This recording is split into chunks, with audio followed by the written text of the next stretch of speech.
mechanization of farming in the late 19th century forced small farmers to borrow money to pay for their equipment. When they could not pay, their farms were taken away. They began to organize, first in farmers' alliances, North and South, black and white, and then came together in the populist movement of the 1880s and 1890s. Here are the words of one of its most important leaders, Mary Elizabeth Lease. This is a nation of inconsistencies. The Puritans, fleeing from oppression, became oppressors. We fought England for our liberty and put chains on 4 million of blacks. The great common people of this country are slaves, and monopoly is the master. Wall Street owns the country. It is no longer a government of the people, by the people, and for the people, but a government of Wall Street, by Wall Street, and for Wall Street. Money rules. Our laws are the output of a system which clothes rascals in robes and honesty in rags. The parties lie to us, and the political speakers mislead us. We were told 2 years ago to go to work and raise a big crop. That was all we needed. We went to work and plowed and planted. The rains fell, the sun shone, nature smiled, and we raised the big crop that they told us to. And what came of it? 8-cent corn, 10-cent oats, 2-cent beef, and no price at all for butter and eggs. That's what came of it. Then the politicians said we suffered from overproduction. Overproduction. When 10,000 little children, so statistics tell us, starve to death every year in the United States.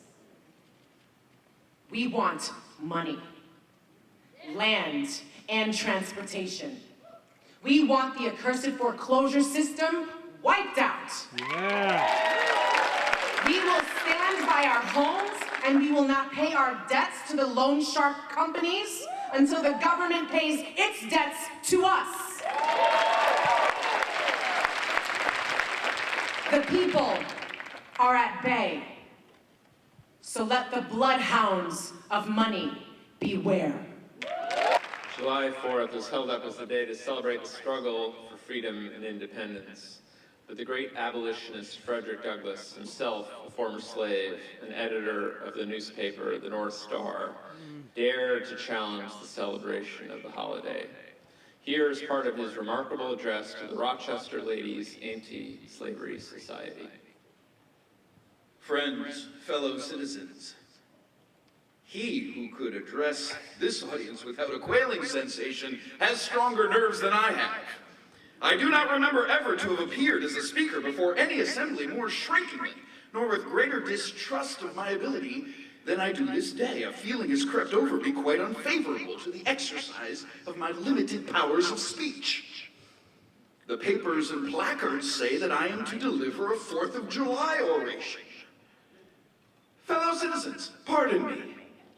Allow me to ask, what have I, or those I represent, to do with your national independence? Are the principles of political freedom and of natural justice embodied in that Declaration of Independence extended to us? Would to God, both for your sakes and ours, that an affirmative answer could be truthfully returned to that question. Then would my task be light, and my burden easy and delightful. But such is not the state of the case. I say it with a sad sense of the disparity between us.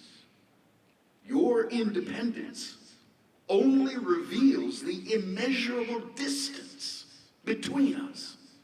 The rich inheritance of justice, liberty, and prosperity bequeathed by your fathers is shared by you, not by me.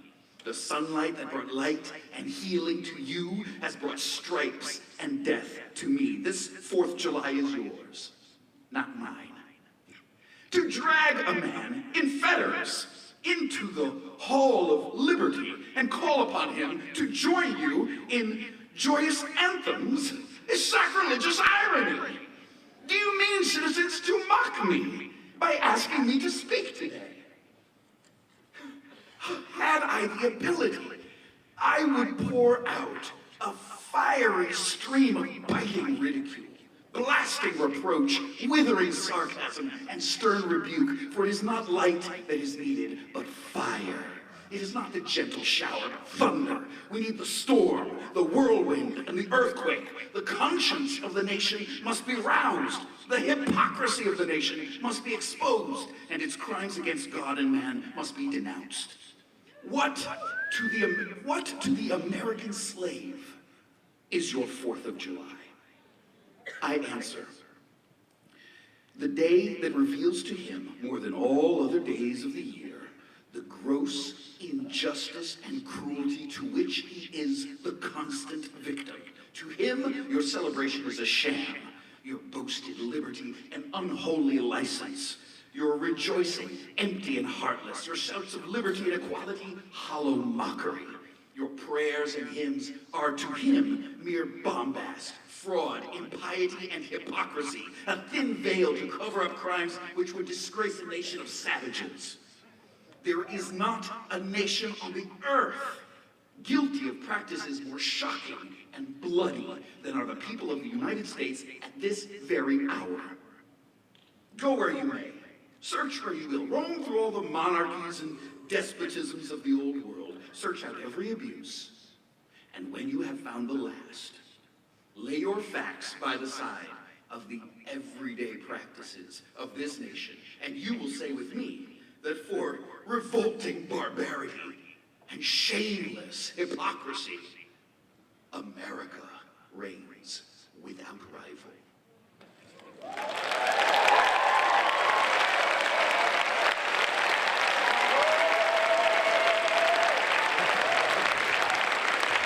One of the most eloquent and uncompromising voices against war was that of Eugene Debs, the railroad union organizer and leader of the Socialist Party. On June 18, 1918, he addressed a mass rally of workers in Ohio, knowing very well that his words could lead, as they did, to his arrest and imprisonment. Here is his statement to the court before his sentencing. Your Honor, years ago I recognized my kinship with all living beings, and I made up my mind that I was not one bit better than the meanest on earth. I said then, and I say now, that while there is a lower class, I am in it. And while there is a criminal element, I am of it. And while there is a soul in prison, I am not free.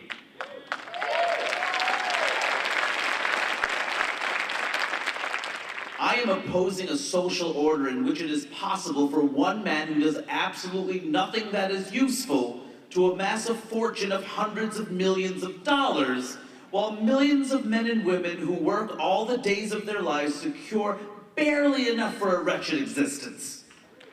This order of things cannot always endure. I have registered my protest against it. I recognize the feebleness of my effort, but fortunately, I am not alone.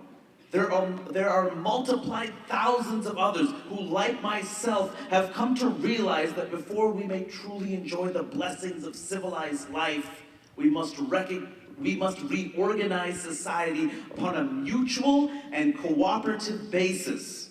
And to this end, we have organized a great economic and political movement that spreads over the face of all the earth. The time is coming, in spite of all opposition, all persecution, when this emancipating gospel will spread among all the peoples, and when this minority will become the triumphant majority and, sweeping into power, inaugurate the greatest social and economic change in history. On that day, we shall have the universal commonwealth, the harmonious cooperation of every nation with every other nation on earth. Your Honor, I ask no mercy, and I plead for no immunity. I realize that, finally, right must prevail. I never so clearly comprehended as as now the great struggle between the powers of greed and exploitation on the one hand, and upon the other, the rising hosts of industrial freedom and social justice. I can see the dawn of the better day for humanity. The people are awakening. In due time, they will and must come to their own.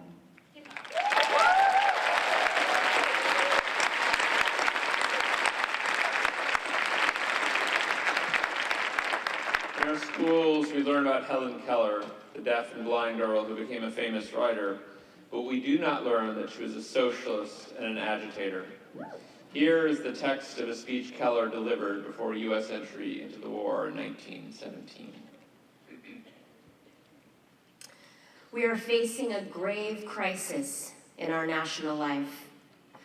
The few who profit from the labor of the masses want to organize the workers into an army which will protect the interests of the capitalists. You are urged to add to the heavy burdens you already bear the burden of a larger army and many additional warships. It is in your power to refuse to carry the artillery. You do not need to make a great noise about it. With the silence and dignity of creators, you can end wars. All you need to do to bring about this stupendous revolution is to straighten up and fold your arms. Congress is not preparing to defend the people of the United States. It is planning to protect the capital of American speculators and investors in Mexico, South America, China, and the Philippines. Incidentally, this preparation will benefit the manufacturers of munitions and war machines. Every modern war has had its roots in exploitation. The Civil War was fought to decide whether the slaveholders of the South or the capitalists of the North should exploit the West. The Spanish-American War decided that the United States should exploit Cuba and the Philippines. The present war is to decide who shall exploit the Balkans, Turkey, Persia, Egypt, India, China, and Africa. We are whetting our sword to scare the victors into sharing the spoils with us. Now, the workers are not interested in the spoils. They will not get any of them anyway. The preparedness propagandists have an object in mind, and a very important one. They want to give the people something to think about besides their own unhappy condition. They know the cost of living is high, wages are low, unemployment is certain. No matter how hard the people work, they often cannot afford the comforts of life. Many cannot obtain the necessities. Above the din of protests from the workers is heard the voice of authority. Friends, it says, fellow workmen, patriots, your country is in danger. There are foes on all sides. I think the workers are the most unselfish of the children of men. They live and die for other people's country, other people's sentiments, other people's liberties, and other people's happiness. The kind of preparedness the workers want is reorganization and reconstruction of their whole life, such as has never been attempted by statesmen or governments. It is your duty to insist upon radical measures. It is your business to see that no worker is needlessly exposed to accident or disease. It is your business to make them give you clean cities. It is your business to make them pay you a living wage. It is your business to see that this kind of preparedness is carried into every department in the nation until everyone has a chance to be well-born, well-nourished, and rightly educated.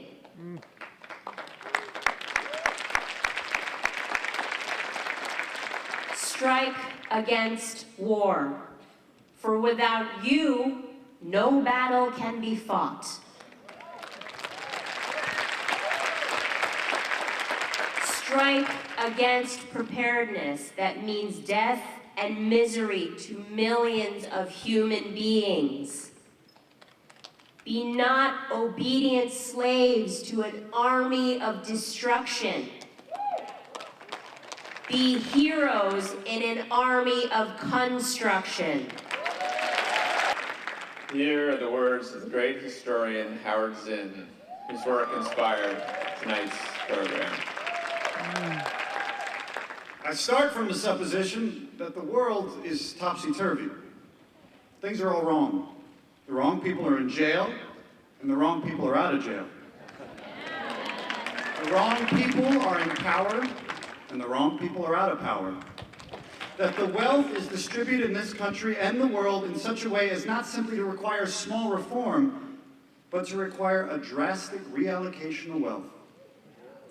I start from the supposition that we don't have to say too much about this because all we have to do is think about the state of the world today and realize that things are all upside down. Daniel Berrigan is in jail. A Catholic priest, a poet who opposes the war, and J. Edgar Hoover is free. See? At Kent State University, 4 students were killed by the National Guard, and students were indicted. So we have to start from that supposition that things are really topsy-turvy. And our topic is topsy-turvy. Civil disobedience. As soon as you say the topic is civil disobedience, you are saying our problem is civil disobedience. That is not our problem. Our problem is civil obedience. Our problem is the numbers of people all over the world who have obeyed the dictates of the leaders of their governments and have gone to war, and millions have been killed because of this obedience. We have to transcend these national boundaries in our thinking. Nixon and Brezhnev have much more in common with one another than we have with Nixon. J. Edgar Hoover has far more in common with the head of the Soviet secret police than he has with us. That's why we're always surprised when they get together. They smile, they shake hands, they smoke cigars. They really like one another, no matter what they say. What we are trying to do, I assume, is really to get back to the principles and aims and spirit of the Declaration of Independence. This spirit is resistance to illegitimate authority and to forces that deprive people of their life and liberty and right to pursue happiness. And therefore, under these conditions, it urges the right to alter or abolish their current form of government. And the stress had been on abolish. But to establish the principles of Declaration of Independence, we are going to need to go outside the law. My hope is that this kind of spirit will take place not just in this country, but in other countries, because they need it. People in all countries need the spirit of disobedience to the state. And we need kind of a declaration of interdependence among people in all countries of the world who are striving for the same thing. Gave this speech in San Francisco in the period leading up to the outbreak of the First World War. What is patriotism? Is it love of one's birthplace, the place of childhood's recollections and hopes, dreams and aspirations? Patriotism, sir, is the last resort of scoundrels, said Dr. Johnson. Leo Tolstoy, the greatest anti-patriot of our times, defines patriotism as the principle that will justify the training of wholesale murderers. A trade that requires better equipment for the exercise of man-killing than the making of such necessities of life as shoes, clothing, and houses. A trade that guarantees better returns and greater glory than that of average working men. Indeed, conceit, arrogance, and egotism are the essentials of patriotism. Let me illustrate. Patriotism assumes that our globe is divided into little spots, each one surrounded by an iron gate. Those who have the fortune of being born on some particular spot consider themselves better, nobler, grander, more intelligent than the living beings inhabiting any other spot. It is, therefore, the duty of everyone living on that chosen spot to fight, kill, and die in the attempt to impose his superiority upon all the others. The inhabitants of the other spots reason in like manner, of course, with the result that, from early infancy, the mind of the child is poisoned with the blood-curdling stories about the Germans, the French, the Italians, the Russians.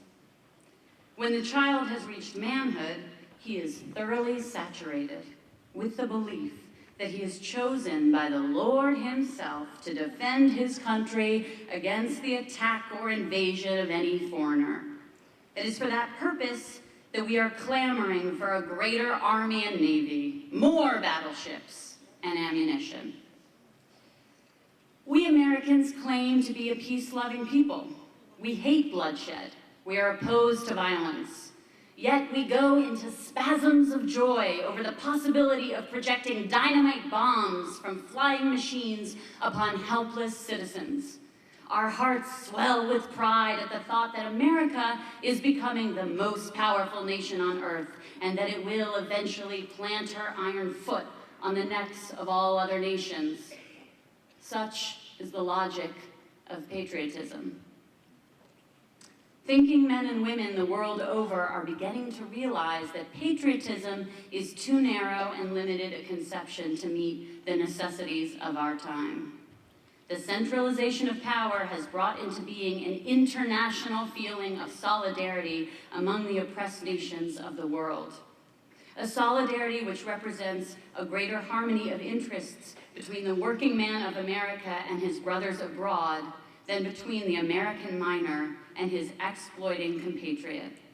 A solidarity which fears not foreign invasion because it is bringing all the workers to the point when they will say to their masters, "Go and do your own killing. We have done it long enough for you."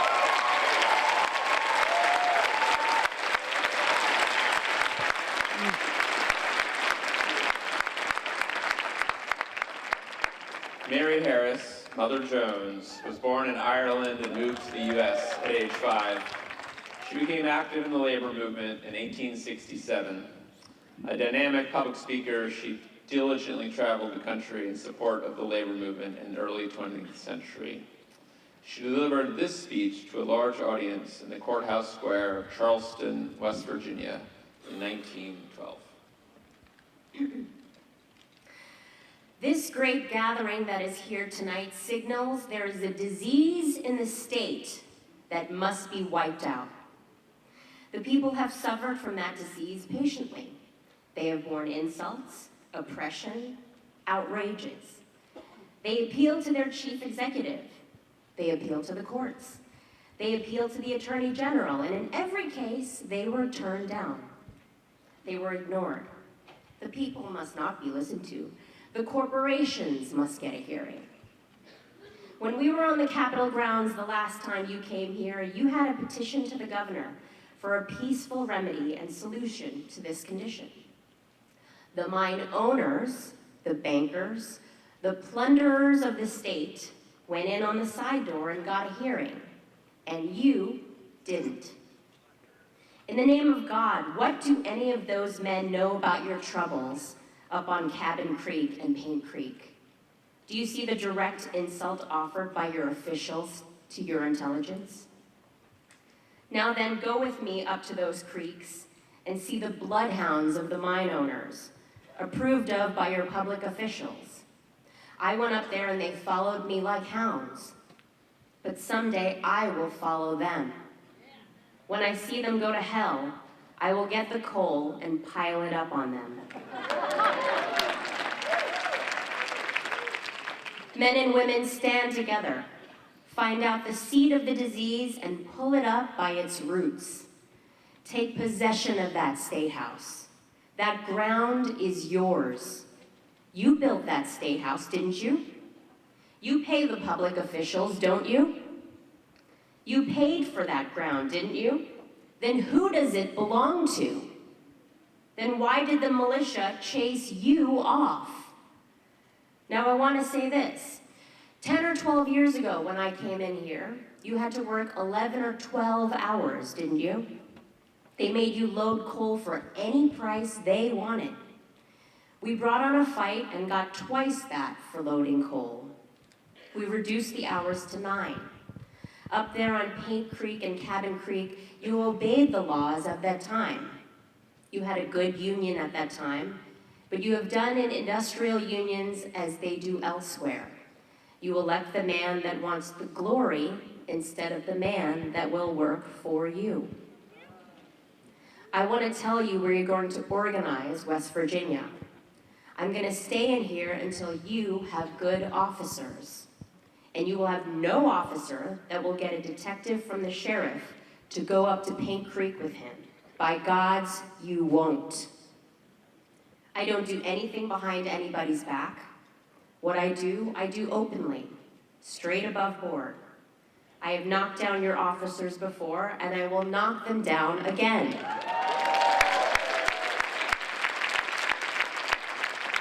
Now I want to say, my friends, I have only one journey to go through this life. You have only one journey to go through this life. Let us all do the best we can for humanity, for mankind, while we are here. That is my mission, to do what I can to raise mankind to break his chains. The whole machinery of capitalism is rotten to the core.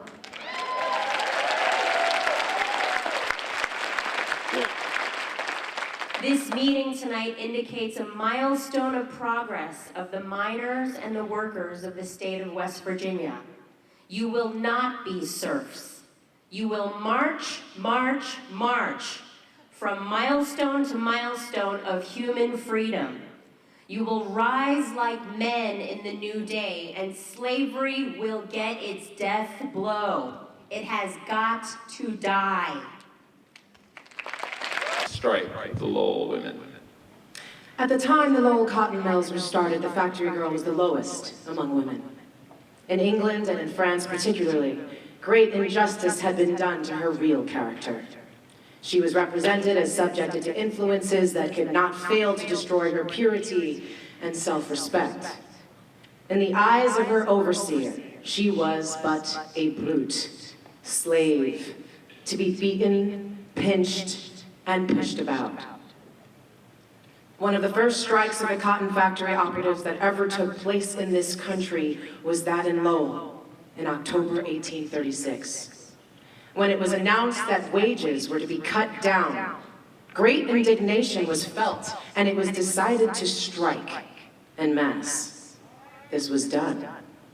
The mills were shut down, and the girls went in procession from their several corporations to the Grove on Chapel Hill, and listened to incendiary speeches from early labor reformers. One of the girls stood on a pump and gave vent to the feelings of her companions in a neat speech, declaring that it was their duty to resist all attempts at cutting down the wages.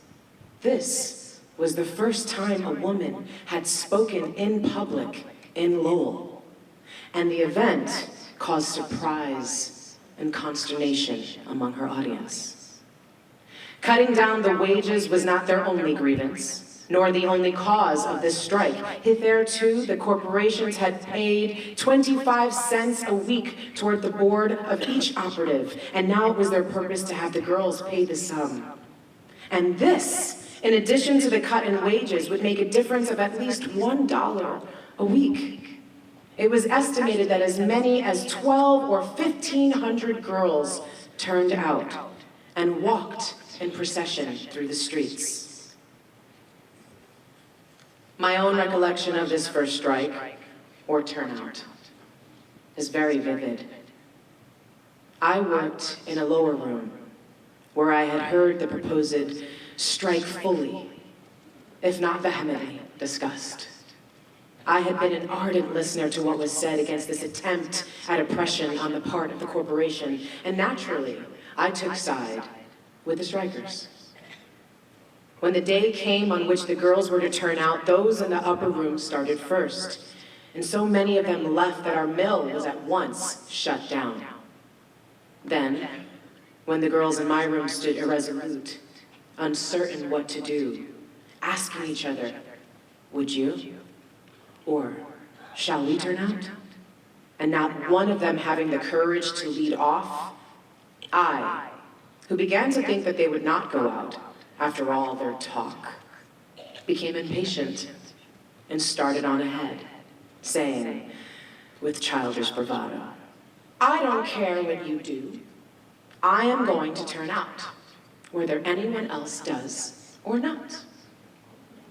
And I marched out and was followed by the others. As I looked back at the long line that followed me, I was more proud than I have ever been at any success I may have achieved.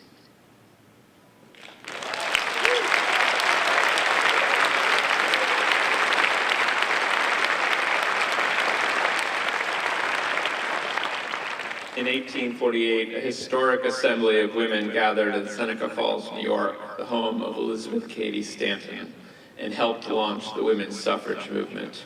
Here is part of their declaration. We hold these truths to be self-evident, that all men and women are created equal, that they are endowed by their Creator with certain inalienable rights, that among these are life, liberty, and the pursuit of happiness. The history of mankind is a history of repeated injuries and usurpations on the part of man toward woman, having in direct object the establishment of an absolute tyranny over her. To prove this, let facts be submitted to a candid world. He has never permitted her to exercise her inalienable right to the elective franchise. He has compelled her to submit to laws in the formation of which she had no voice. He has made her, if married, in the eye of the law, civilly dead. He has taken from her all right in property, even to the wages she earns. He has monopolized nearly all profitable employments, and from those she is permitted to follow, she receives but a scanty remuneration. He closes against her all the avenues to wealth and distinction which he considers most honorable to himself. As a teacher of theology, medicine, or law, she is not known. He has denied her the facilities for obtaining a thorough education, all colleges being closed against her. He has endeavored, in every way that he could, to destroy her confidence in her own powers, to lessen her self-respect, and to make her willing to lead a dependent and abject life. Now, in view of this entire disenfranchisement of one half the people of this country, their social and religious degradation, in view of the unjust laws above mentioned, and because women do feel themselves aggrieved, oppressed, and fraudulently deprived of their most sacred rights, we insist that they have immediate admission to all the rights and privileges which belong to them as citizens of the United States.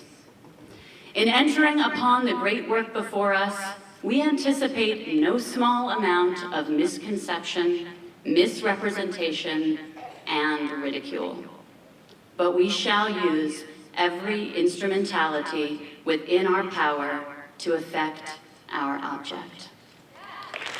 The labor troubadour Joe Hill was executed by the state of Utah on November 19, 1915.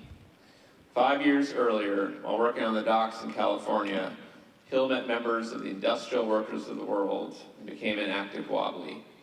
Soon, his humorous and biting political songs were being sung on picket lines around the country. From his jail cell in Utah, Hill wrote to Big Bill Haywood in a telegram, "Don't waste time mourning, organize," a line that became a slogan of the U.S. labor movement. And on the eve of his execution, Hill penned these words: My will is easy to decide, for there is nothing to divide. My kin don't need to fuss and moan.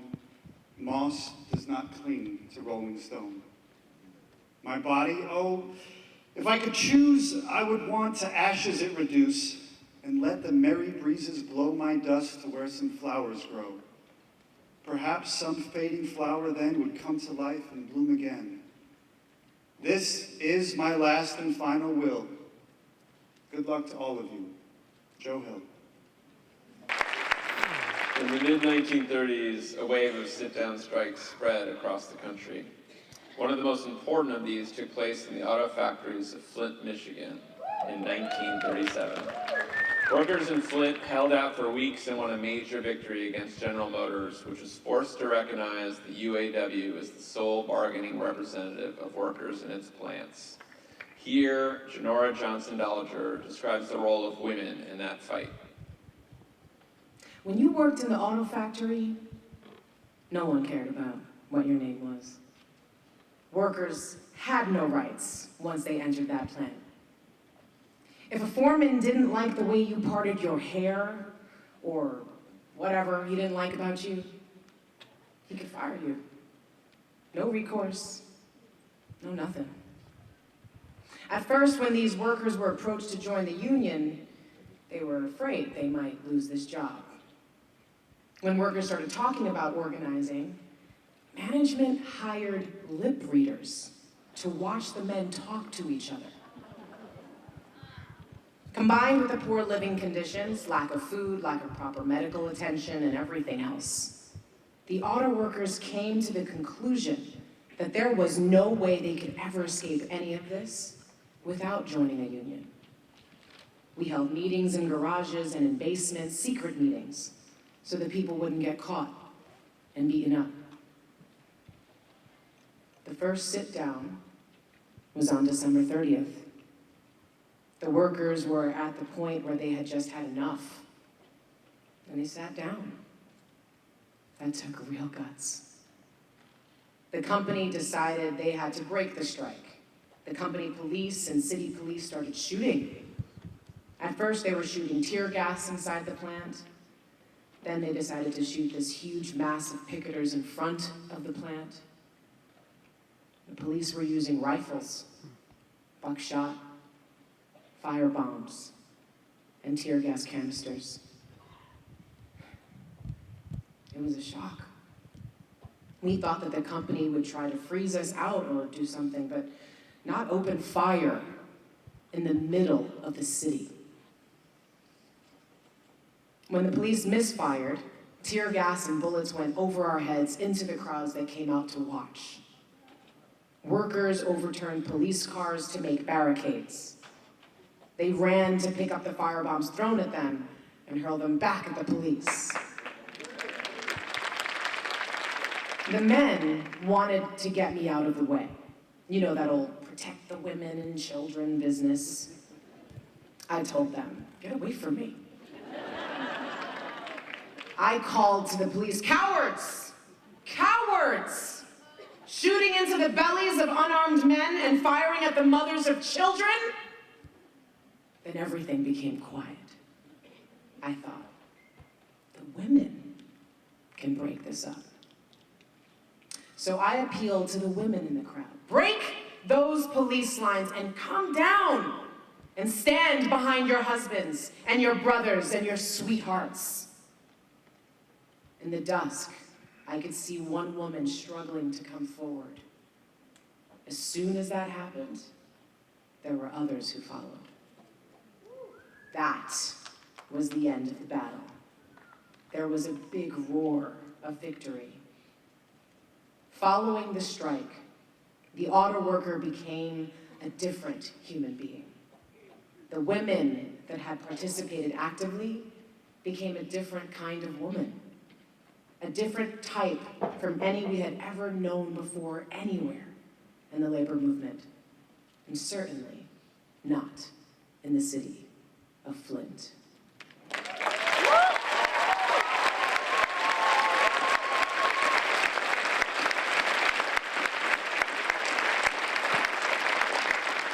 In 1966, with the war in Vietnam escalating rapidly, Muhammad Ali, the world heavyweight boxing champion, spoke in Louisville, Kentucky, about his reasons for not fighting in the war. Why should they ask me to put on a uniform and go 10,000 miles from home and drop bombs and bullets on brown people in Vietnam, while so-called Negroes in Louisville are treated like dogs and denied simple human rights?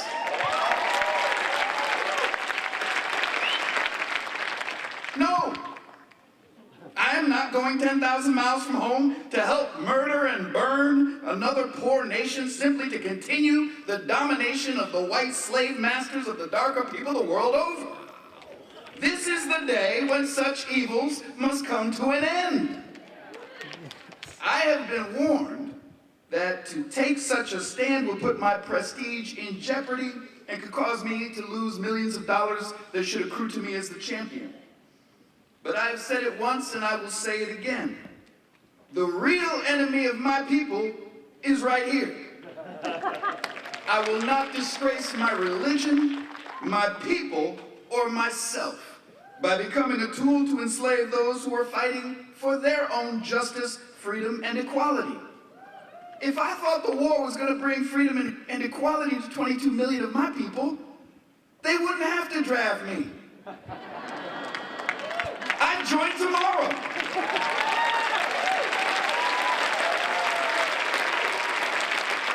But I either have to obey the laws of the land or the laws of Allah. I have nothing to lose by standing up for my beliefs. So I'll go to jail. We've been in jail for 400 years.